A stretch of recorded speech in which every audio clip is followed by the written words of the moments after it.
Sarah Palin took a beating from the mainstream media from the second she arrived on the national scene.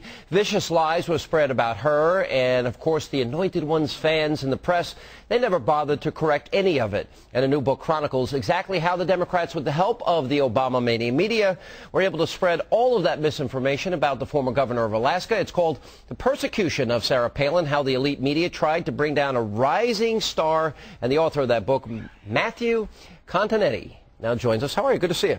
Glad to be here. She is going to be on next week. Sure, and in her first capable weather, we're really excited to have her. I actually spent a lot of time around her. It is remarkable to me how unfairly she has been treated, and you decided to write a book about it. I did. You know, when Sarah Palin appeared on the national scene, Sean, no one knew anything about her. All they knew was that she was a pro-life Republican woman.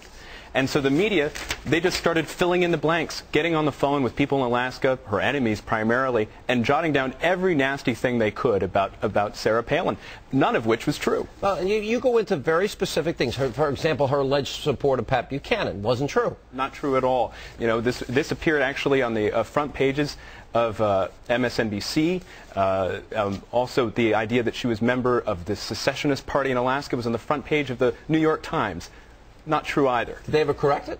They did correct it, buried in the paper. Yeah, that's on page A97. Yeah, not usually, page one correction, no. When they do, and even on her experience, you point out she has more experience than Barack Obama. It's funny, yeah. She's been in elected politics prior to her appearance on the national stage longer than Barack Obama, and yet she got no credit for it. In fact, with the refrain we heard over and over again, you don't want this lady a heartbeat away from the presidency. Well, our president had less experience than she did. You know, we talk a lot about the double standard. I don't think any president, I mean, Chris Matthews with you know, tingles up and down his leg every time the Anointed One spoke.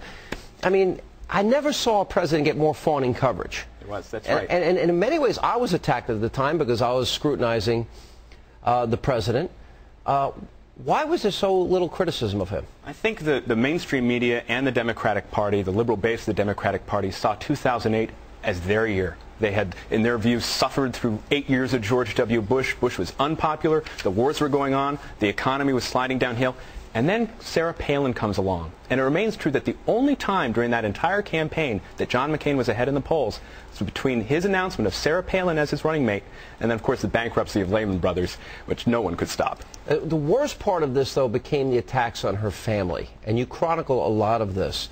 Media attacks on her family. She had a wreck of a home life. On Trigg, her son not being her baby. These rumors starting in the left-wing blogosphere and then being propagated on the Atlantic Monthly. Bill Maher saying on his show, I don't believe that that's her baby. This is an amazing double standard. You know, Barack Obama said, my family is off limits, and the media took their marching orders. But when Sarah Palin came around, every member of her family, from her oldest son to her youngest son, and the daughters in between, they were all targets, including her 14-year-old daughter, Willow, who was a target from David Letterman after Sarah Palin and John McCain lost the election. One of the things that you discuss is that the campaign knew, for example, that her daughter was pregnant. This was all known. There was, the vetters came to her and said, listen, if there's anything you don't want to put on the written questionnaire, bring it up in the phone interview. And the first thing they tell me that she brought up in that phone interview was, listen, my daughter is pregnant. They knew from the get-go. Now, the campaign itself, they were blindsided. But the vetters and John McCain and his top advisors, they knew from the get-go that the daughter was pregnant. Yeah, and then the media went after. But why do you think it continues to this day? In other words, you know, look at how this whole David Letterman thing goes down. Imagine me saying this about any liberal woman. Right. What if I said it about Hillary Clinton? What if I said it about Michelle Obama? You'd be in a lot of trouble. How much is a lot of trouble? Would I have a career? Well, there'd be boycotts against you, that's for sure. People would try to drive you off the air. The reason why this continues to this day is very simple. The left is afraid of Sarah Palin. Look at it. She did one Facebook post, changed the whole health care debate. Well, why? Now, I was out on the road, and the reaction to her, and I've been on a lot of campaigns, I've been on a lot of conventions, I've seen a lot of politicians speak. The reaction to her was stronger than anybody else that I've ever seen out there on the campaign trail.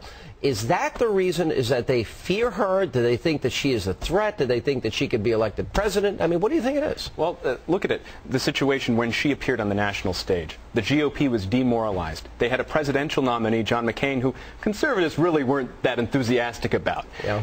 And here Sarah Palin comes along. No one knows anything about her except she's young, she's pretty, she's fresh, and she's conservative. And she, I think, is responsible for narrowing that gap when push came to shove at the end of the day. She was responsible because she brought out conservatives to the polls. You talk to the Tea Party people, they will say, I voted for John McCain. Some of them will tell you, because Sarah Palin was on the ticket. No, a lot of people.